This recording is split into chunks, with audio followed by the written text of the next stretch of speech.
여러분 SNS라는 용어를 들어보셨죠? 네. 아마 역사가 이미 또 계속 이제 쌓이고 있는데 우리에게 익숙한 것, 또 저희 세대에 익숙한 거는 아마 싸이월드가 아니었나 그런 생각이 들게 되는데, 이미 뭐 전 세계적으로 이제 SNS는 너무 생활 깊숙이에 들어와 있고 익숙한 환경입니다. 특별히 우리 자녀들에게는요, 정말로 몸에 입는 옷처럼 너무나 자연스럽고 익숙하고 편한 그런 커뮤니케이션의 그런 어떤 환경이 아닐까 그런 생각을 합니다. 물론 그 안에는 순기능이 있습니다. 그것을 통해서 우리가 근거리에 가깝게 우리가 교제하지 못하는 다른 모든 불특정 다수와 함께 교제할 수 있는, 커뮤니케이션 할 수 있는, 소통할 수 있는 그런 환경을 제공한다는 면에서는요, 굉장히 큰 순기능이 있습니다. 그러나 우리가 다 알다시피 이 SNS가 낳고 있는 역기능 그리고 부작용에 대해서도 잘 알고 있습니다. 그 중에 한 가지가 무엇이냐면 바로 이 SNS를 통해서 자기의 삶이 왜곡된다는 사실입니다. 즉 SNS를 통해서 자기의 삶을 보여주는 그런 방식을 택하는 모든 사람들이 건강하게 자기의 삶을 보여주며 다른 사람과 소통하기보다 그것을 통해서 대리만족을 얻는 그런 사람이 있다라는 사실이에요. 그래서 여러분 SNS를 우리가 이렇게 쭉 보다 보면요, 마지막에 가서는 조금 기분이 불쾌할 때가 있다라고 합니다. 왜냐하면 자기와 친구를 맺은, 자기와 가까운 그런 사람들의 SNS를 찾아다니다 보면 하나같이 그 모습들이 행복해 보인다라는 거예요. 여러분 생각해 보세요. 내가 100명이라는 가까운 지인이 있을 때 그 100명이라는 사람들이 다 하나같이 그 삶의 가장 소중한 시간, 가장 특별한 시간을 사진과 영상으로 올려놨을 때 그 100명이라는 사람의 모든 상황을 나라는 한 사람이 다 보게 되면요, 나를 뺀 나머지 100명은 다 행복해 보인다라는 착각에 빠진다는 사실이에요. 그러면서 드는 마음이 뭐냐면 비교를 하게 된다는 겁니다. 나를 뺀 다른 사람들은 다 행복해 보이고 좋은 것 먹는 것 같고 좋은 옷을 입는 것 같고 좋은 곳에 가는 것 같은데 나만 왜 이런가 라는 생각에 빠지게 되면서 자괴감이 들기 시작한다고 합니다.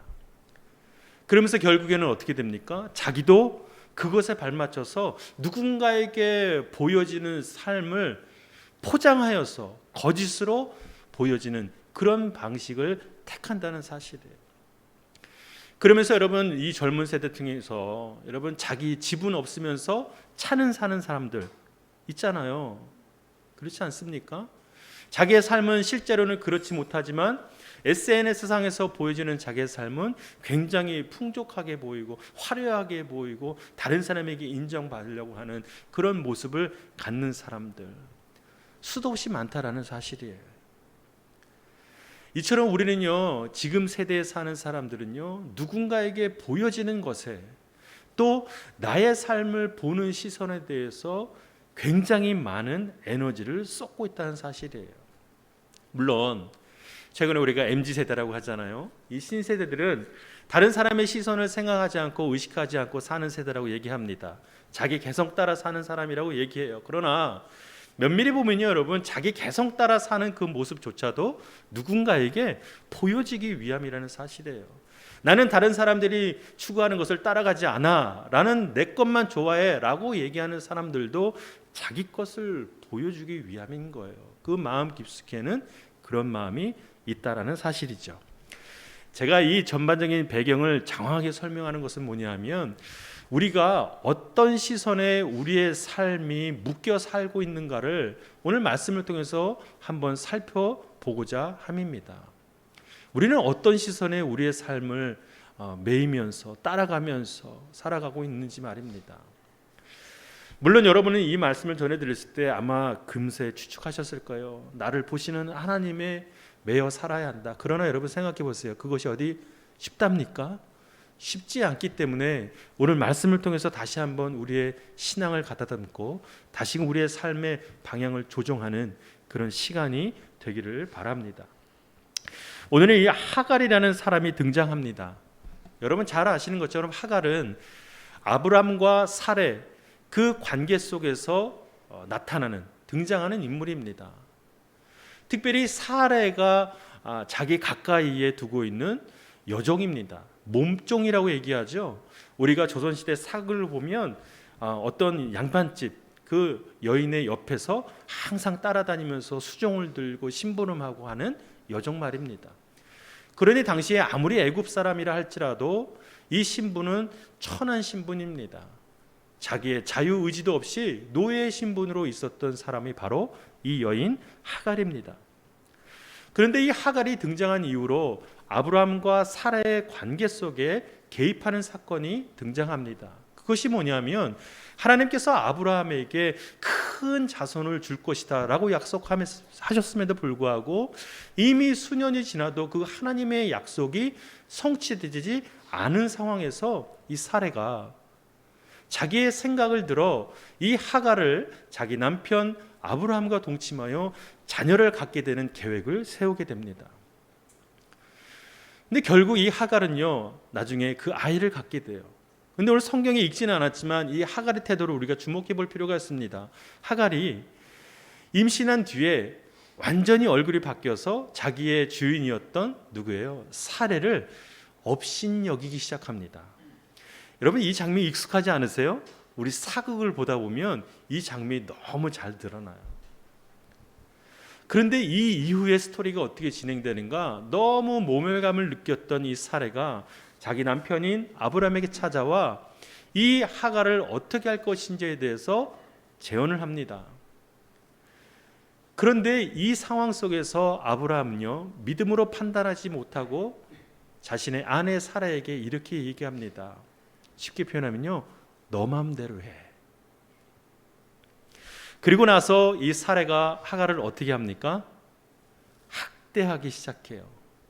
학대라는 표현은요, 여러분, 인간이 할 수 있는 가장 비인격적인 신체적인 가학행위입니다. 특별히 하갈은요, 아이를 갖고 있는 상태였어요. 그리고 그 아이는 자신의 남편인 아브라함의 아이였고, 무엇보다 이 일을 주동한, 이 일을 도모한 이 사례의 머릿속 생각에는 무엇이 있었어요? 하나님의 역사를 자기의 뜻으로 이루어 간다라는 생각이 있었던 상태였어요. 그런 상황 속에서 하갈을 어떻게 합니까? 학대하기 시작하는 거예요. 성경에는 나타나 있지 않지만 아마도 그 하갈뿐만 아니라 하갈이 베고 있었던 그 생명까지도 잃게 만들려는 그런 마음이 있지 않았을까라는 생각을 해보게 됩니다. 여기까지가 우리가 읽지 않았던 성경의 스토리이고, 이후에 이 하갈이 어떻게 하는가? 그 여주인 사례의 박해, 그리고 그 가학행위에 피해서 도망을 하게 됩니다. 그래서 하갈의 이름의 뜻이 바로 도망입니다. 이주라는 뜻을 갖고 있는 것입니다. 이때 하나님의 여호와의 사자가 이 하갈을 만나기 위하여 찾아옵니다. 그리고 이 하갈에게 묻지요. 무엇이라 묻습니까? 너가 어디서 와서 어디로 가느냐라고 묻게 됩니다. 이때 하갈은 자신이 온 곳에 대해서는 대답하고 있으나 자기가 어디로 갈지에 대해서는 대답하지 못하는 상황에 이릅니다. 나는 여주인의 박해를 피해 도망하고 있습니다 라고만 대답할 뿐 어디로 가야 하는지는 모르는 상황으로 대답하고 있죠. 이런 상황 속에서 여호와의 사자는 그녀에게 명령합니다. 무엇이라고요? 다시 너의 여주인에게로 돌아가 여주인이 명령하는 모든 것을 따르라 라고 이야기합니다. 그때 하갈은 비로소 나와 함께 하시는, 나를 보시는 그 하나님을 경험하고 만나게 됩니다. 그것이 오늘 13절의 말씀입니다. 한번 보시겠습니까? 우리 한번 같이 읽습니다. 시작.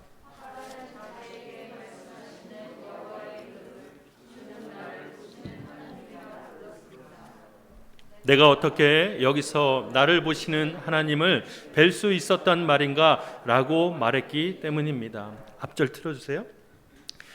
여러분 여기 보세요. 하갈이 그때 하나님을 만나고 경험하며 고백했던 것은 뭐냐 하면, 자, 여호와의 이름을 무엇이라고요? 주는 나를 보시는 하나님이시다 라고 고백하기에 이릅니다. 그녀는 여러분 그 고난 가운데서 자신을 주목하시고 자기를 보고 계시는 하나님을 만났습니다. 경험했습니다. 그래서 자기의 입술로 고백하죠. 나를 보시는 하나님을 내가 진정 이곳에서 만났다라고 말입니다. 하나님의 시선은 이와 같습니다. 하나님의 시선은 누구를 향하고 있습니까? 하나님의 자녀들을 향하고 있다라는 사실입니다. 그래서 하나님의 시선은요, 당신이 사랑하시는 자녀들의 형편을 보신다는 사실이에요. 무엇을 보신다고요? 형편을 보신다는 사실이에요. 여러분, 하갈이 지금 어떤 상황이에요? 어떤 형편입니까? 오갈 데 없는 처지예요. 삶의 끝자락에 와 있습니다. 어디로 갈지 모르는 상황이에요. 뱃속에 아이는 잉태하고 있으나 또 그 무더운 날씨 속에서, 광야 속에서 어디로 갈지 몰라 방황하고 있는 정말 처참한 상황에 있었던 것이 바로 하갈이었다는 사실이에요. 그런데 이 하갈의 상황을 하나님께서 보고 계셨다라는 사실입니다. 형편을 보신다는 것, 우리의 삶의 상황을 보신다는 것, 무엇을 의미합니까? 그것은 바로, 잘 들어주세요, 우리의 삶이, 우리의 모든 인생이 하나님의 주권 아래에 있다라는 사실을 증명하는 것입니다. 나의 모든 삶의 상황을 하나님이 보고 계신다, 다 알고 계신다 라고 우리가 믿음으로 고백할 수 있는 것은 나의 인생이, 나의 모든 상황이 다 하나님의 주권, 즉 하나님의 섭리와 하나님의 계획과 하나님의 인도하신 가운데 있다라는 사실을 증명한다는 사실이에요. 왜냐? 여러분, 누군가를 우리가 바라보고 그것을 주목한다는 사실은 관계가 없으면은 할 수 없는 일이에요. 우리가 어떻게 우리 사랑하는 자녀들 두고 우리와 관계가 없는 옆집에 있는 아이에게 더 관심을 두고 더 시선을 두고 하겠습니까? 그것은 말이 안 되죠. 내가 제일 사랑하고 내가 제일 아끼는 우리 자녀에게 가장 많은 시선과 가장 많은 마음과 또 그 인생을 향한 계획을 갖고 있는 것이 부모의 마음이듯, 하나님과 우리와의 관계가 없으면 하나님께서는 결코 보지 않으신다는 사실이에요. 이것이 무엇을 뜻합니까? 하나님께서 우리를 보신다라는 것은 이미 하나님과 우리가 아버지와 자녀로서의 관계가 이루어졌다라는 사실, 즉 하나님의 구원이 우리에게 임했고, 그것을 통해서 무엇이에요?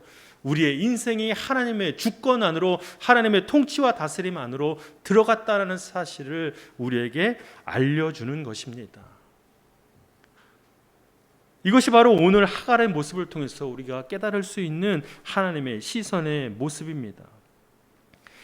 시편 말씀인데요, 31편 7절 말씀 한번 보시겠습니까? 내가 주의 인자하심을 기뻐하며 즐거워할 것은 주께서 나의 고난을 보시고 환난 중에 있는 내 영혼을 아셨기 때문이라. 여러분, 이 고백을 우리가 들을 수 있겠어요? 나의 고난을 아시고 보시고 환난 중에 있는 내 영혼을 아셨기 때문에 내가 어떻다고요? 방금 읽었잖아요. 내가 어떻다고요? 기뻐하고 즐거워한다는 사실이에요. 이것이 여러분, 하나님의 시선이 우리 삶을 향해 있을 때 우리가 누릴 수 있는 놀라운 복이에요. 그저 여러분, 우리의 마음이 눈물 울컥하며 위로하는 것으로 끝나는 것이 아니라 무엇을 우리에게 강하게 하시는 거예요? 맞아, 하나님은 나의 모든 것 되시는 아버지 되시는 분이셔.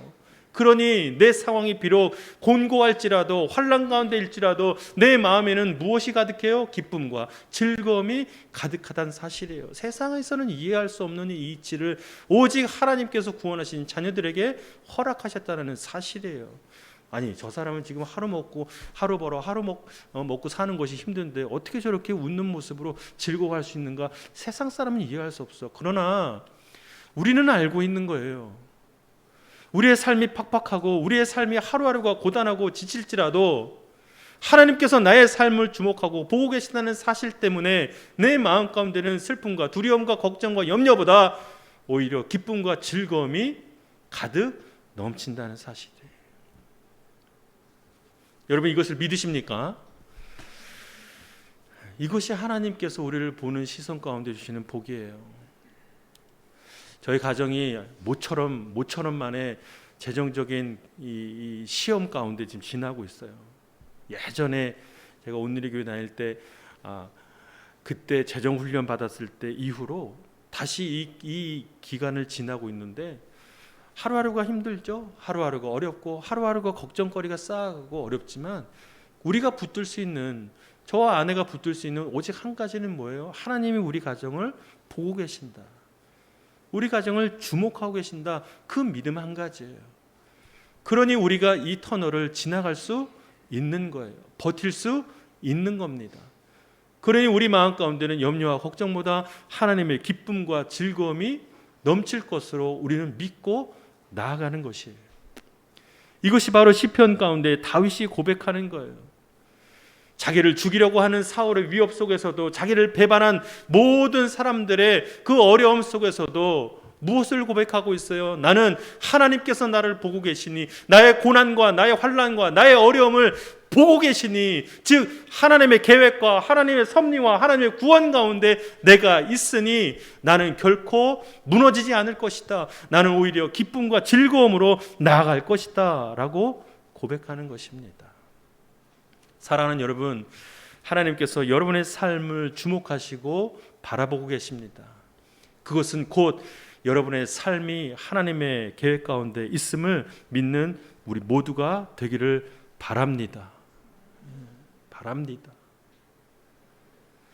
두 번째로, 하나님의 시선은 무엇을 의미합니까? 하나님의 시선은요, 우리의 행위를 보신다는 사실이에요. 무엇을 보신다고요? 행위를 보신다. 하나님께서 하갈을 보실 때 무엇을 보았는가? 하갈의 순종을 보셨습니다. 여러분 생각해 보세요. 지금 그 여주인 사례가요, 맨날 학대하는 거예요. 맨날 괴롭히고, 맨날, 여러분 생각해 보세요. 내가 하갈이라고 생각하면 어디 그곳에 내가 다시 돌아갈 수 있겠어요? 근데 어느 날 갑자기 여호와의 사자가 나타나더니 다시 그곳으로 돌아가라는 거예요. 그 지옥 같은 집으로 돌아가라는 거예요. 그리고 그 여주인, 학대하던 그 여주인의 명령에 가서 순종하라는 거예요. 여러분 가능합니까? 만약 여러분이 하갈이라면 그것이 가능합니까? 죽기보다 싫을 것 같아요. 저는요. 어떻게 그곳에 다시 갑니까? 가서 어디서 빌어먹을지언정 그곳엔 다시 가고 싶지 않을 거예요. 그러나 하갈은 어떻게 했어요? 그곳으로 돌아갔어요. 무엇이 그것을 가능케 합니까? 하나님께서는요, 우리의 행위를 보십니다. 이것은 우리가 도덕적으로 어떤 선한 일을 쌓았는가, 그것을 보시는 것이 아니라, 잘 들어주세요, 우리가 믿음으로 반응하는가를 보신다는 사실이에요. 우리의 모든 삶의 행위들, 모든 행함은요, 무엇을 통해서 이루어집니까? 우리가 생각하고 우리가 마음 먹고 우리가 결단하는 것을 통해서 이루어진다는 사실이에요. 그래서 하나님께서 우리의 행위를 보신다는 것은 우리의 마음 깊숙이 있는 우리의 본심, 우리의 그 밑바닥에 있는 모습을 보신다는 사실입니다. 우리가 아무런 겉으로 화려하고 치장하고 포장된 모습을 보일지라도 그 마음 가운데 우리의 의가 살아있는 것이 있다면 하나님께서는 그 행위를 보시며 그 마음을 보신다는 사실이에요. 나는 겉으로는 이런 다른 사람들에게 칭찬받고 인정받을 만한 일을 했으니 하나님께서는 나의 행위를 보시며 칭찬하시겠지라고 하는 것은 착각입니다. 왜냐하면 그것은 하나님께서 주신 선으로 이루는 것이 아니라 자기 의로 이룬 것이기 때문입니다. 예수님께서도 많은 재물을 헌금으로 낸 것보다 2렙돈, 자기가 가진 모든 것을 낸 그 여인을 칭찬하셨던 그 원리가 바로 여기에 있습니다. 여러분 교회 사역 제가 하다 보면요, 겉으로 드러나는 봉사 사역하시는 분들이 많아요. 그러면 그분들에 대한 인정과 박수는요 많습니다. 그래서 어떤 사람들은 그 모습을 보면서 나도 저거 하고 싶다라고 하시는 분들도 있어요. 그런데 여러분 그거 아세요? 교회 안에서는요, 어떤 시선에도 들지 못하는, 주목받지 못하는 봉사를 하시는 분들도 굉장히 많다라는 사실이에요.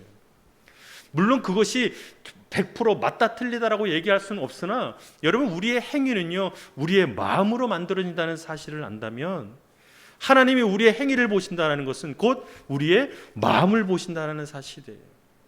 우리가 어떻게 믿음으로 반응하는가를 하나님께서 보신다는 사실입니다. 시편 말씀이 139편 우리 한 번 좀 같이 읽읍시다. 제가 한 절 읽고 나눠 읽을게요. 오 여호와여, 주께서 나를 살펴보셨으니 나를 아실 것입니다. 여러분 시작. 내가 주께서는 내가 길을 다니는 것과 내가 눕는 것을 아시니 내가 하는 모든 일을 샅샅이 알고 계십니다. 오 여호와여, 내가 말을 혀에 담기도 전에 주께서는 그것마저 다 아십니다. 하나님께서 지금 보고 계시는 것은요, 그가 무엇을 생각하고 어떤 마음을 갖고 있는지를 보고 계시는 거예요. 보세요 여러분, 내가 앉고 서는 것을 아시고, 2절이에요. 멀리서도 내 생각을 아십니다. 내가 왜 앉고 일어서야 하는지, 내가 왜 어디를 가야 하는지에 대한 마음을 하나님께서 보고 계신다는 사실이에요. 하나님의 시선이 이처럼 믿음으로 반응하는 자녀들을 향해서 고정되어 있고 주목하고 계신다는 사실이에요. 은밀한 중에 내가 어떤 마음을 갖고 어떤 행위를 하는지를 하나님께서 다 알고 계신다는 사실입니다.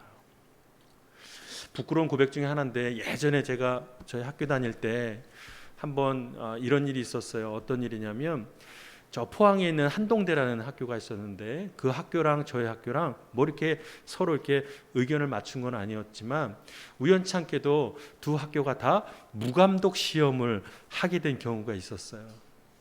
그런데 여러분 아시다시피 저희 학교는 신학대이고 한동대는 어떤 학교예요? 물론 미션 스쿨이긴 하지만 일반 대학교예요. 그러니까 믿지 않는 아이들도 그 속에 많이 섞여 있었죠. 그런데 여러분, 무감독 시험을 하고 나서 어떤 결과가 나타나는지 아세요? 아마 여러분이 예상하시겠지만 너무 부끄럽게도 장신대에 있는 그쪽에서 많이 부정행위가 나타났어요. 그걸 어떻게 하냐면요, 성적이 쑥 올라가니까. 그런데 이곳에서는요, 선생님이 없어도 뭐 감독하는 사람이 없어도 너무 정직하게 시험을 치렀다는 사실이에요. 왜 이것이 부끄럽냐면, 여러분 신학생이라고 한다면 하나님께서 모든 것을 다 아신다는 사실 앞에 누구보다도 더 적극적으로 반응해야 될 그런 인물들이잖아요. 그런데 손바닥으로 하늘 가리듯이 하나님이 아시겠어? 그러니 그 부정행위 가운데 머물게 되는 거예요. 사랑하는 여러분, 이것은 여러분 우리가 어떤 삶을 살아가고 있는가, 그 삶에 대해서 여러분을 겁주기 위한, 협박하기 위한 것이 아니라 하나님의 요청은 무엇인가, 여러분이 하나님께서 보실 때 믿음으로 반응하라는 것이에요. 이것이 하나님의 뜻에 맞는가, 하나님이 기뻐하시는가, 그것에 여러분 믿음으로 반응하기를 원하시는 겁니다. 하갈이 왜 어찌 두렵지 않았겠어요? 왜 어찌 여러분 걱정이 없었겠습니까? 그럼에도 불구하고 그는 선택했어요. 하나님의 말씀에 순종하기로 말입니다. 그때 주시는 하나님의 놀라운 복은 무엇인가? 아브라함에게도 주셨던 그 자손을 번성케 하겠다라는 놀라운 복을 그 하갈에게도 주셨다라는 사실이에요. 그가 나는 이제 믿음으로 반응할 것이다 라고 마음 먹고 그 행위를 하나님께 보여드렸을 때에 하나님은 그 자손을 번성케 하셨다라는 사실입니다. 사랑하는 여러분, 우리의 삶은요, 세상에 보여지는 삶이 아닙니다. 내가 누군가에게 얼마나 나이스하게 보이고 얼마나 젠틀하게 보이는가, 얼마나 화려하게 보이는가, 얼마나 여러분 멋있게 보이는가, 그것이 중요한 것이 아니라 나의 삶을 보시는 하나님 앞에 우리의 삶을 보여드려야 합니다. 제가 몇 번 여러 말씀드렸는데, 예전에 홈스쿨링 할 때 어떤 아이가 저는 아직도 기억나는데요. 그 아이가 청소년기를 지나고 있었어요. 중학생이었는데 여드름이 막 덕지도 있지 막 나는 아닌데, 이 아이가 여러분 늘 옷을 보면요, 늘 이렇게 좀 똑같은 옷만 입는 것 같고 좀 이렇게 추리해요, 우리 표현대로 하면. 그래서 제가 어느 날 물어봤어요. 너는 메이커 같은 거 입고 싶지 않냐? 다른 애들 막 이런 거 입고 싶은데 너는 어떠냐 물어봤더니 이 아이의 대답이 걸작이에요. 뭐냐면요, 저는 다른 애들이 입는 거 별로 그렇게 중요하지 않아요. 그래서 왜? 그랬더니 저는 다른 아이들이 저를 어떻게 보는가가 중요한 게 아니라 하나님이 저를 어떻게 보시는가가 더 중요해요. 그러니 제가 무슨 메이커를 입고 무슨 옷을 입는 것이 왜 중요하겠어요? 라고 대답하는 거예요. 뭔가 망치로 땡 맞은 것처럼 그 아이의 대답이 야, 이것이 바로 진정한 믿음의 모습이구나라고 여겨지게 됐습니다. 우리의 삶이 매여 있는 시선은 세상이 아니라 바로 하나님이라는 사실, 그것에 붙들려 사는 우리 모두가 되기를 바랍니다. 여러분이 어떤 생각을 하고 어떤 곳에 가 있고 어떤 말을 하고 어떤 삶을 살아가는지를 지켜보고 계시는 분이 바로 하나님이시라는 사실이에요. 세상의 인정과 세상의 박수에 여러분의 삶을 빼앗기지 않게 되기를 바랍니다. 특별히 우리 자녀들 잘 들으세요. 여러분이 어떤 대학을 가고 어떤 직업을 갖고 얼마나 많은 재물을 모으고 어떤 좋은 차를 타고 다니는지, 여러분 그것에 세상의 기준에 맞추는 여러분의 삶이 아니라 하나님이 어떻게 보시는가에 대해서 마음을 갖는 우리 자녀들이 되기를 바랍니다. 그렇게 하지 말라는 얘기가 아니에요. 여러분의 삶을 하나님의 시선 가운데 자유함 속에서 살아가는 우리 모두가 되기를 바랍니다. 하나님 우리 삶을 지켜보고 계시고 늘 함께 하시는 줄로 믿습니다. 아멘.